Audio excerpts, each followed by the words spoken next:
Christians believe that humanity came from a primordial pair, an Adam and an Eve.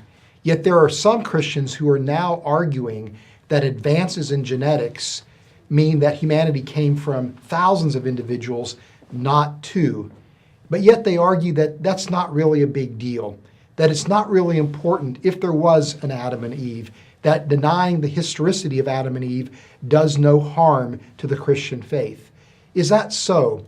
I'm joined today by Dr. Ken Keithley, a Christian scholar, a professor of theology at Southeastern Baptist Theological Seminary in Wake Forest, to take on the question of the historical Adam and Eve. Ken, is the historicity of Adam and Eve important to the Christian faith, or is it just simply an interesting idea that can be set aside if it's no longer convenient?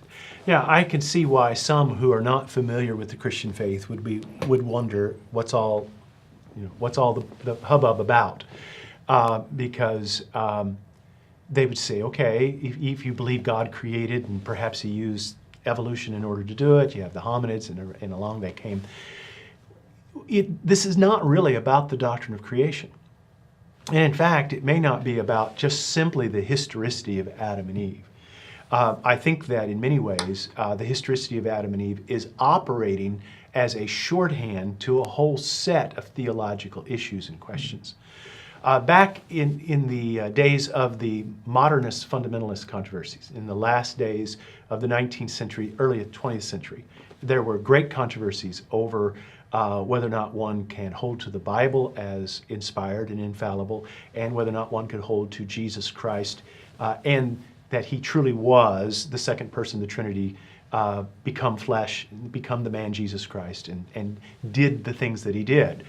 So what happened during that time is that the virgin birth became the flashpoint, the litmus test, because there were so many skirmishes, so many debates, so many areas in which there was discussion that it was difficult to keep track of it all.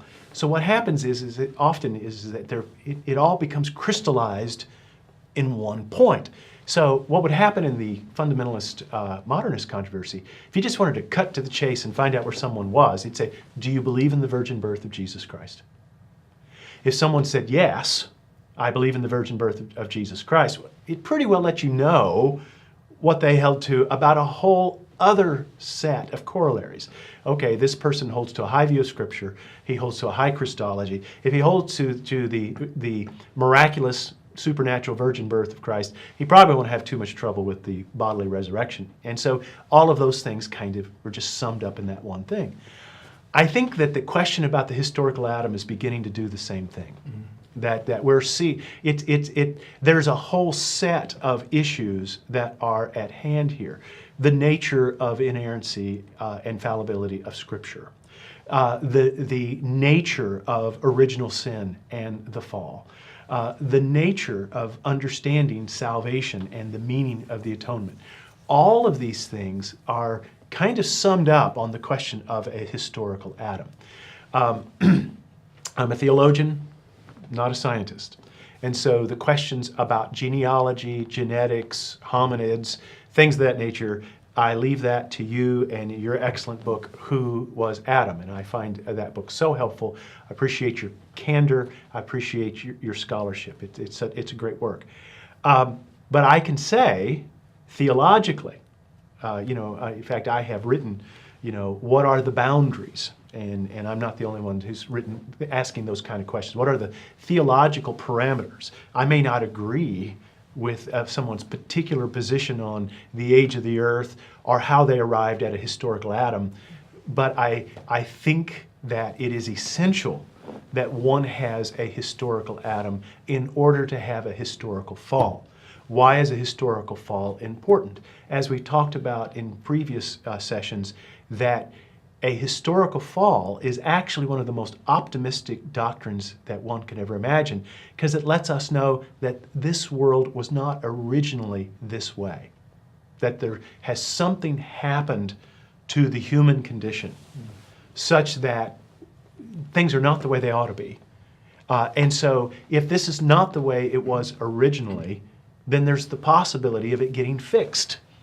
And so the very fact that we have a fall means that the human condition was originally created good and sinless, and there is the possibility of redemption.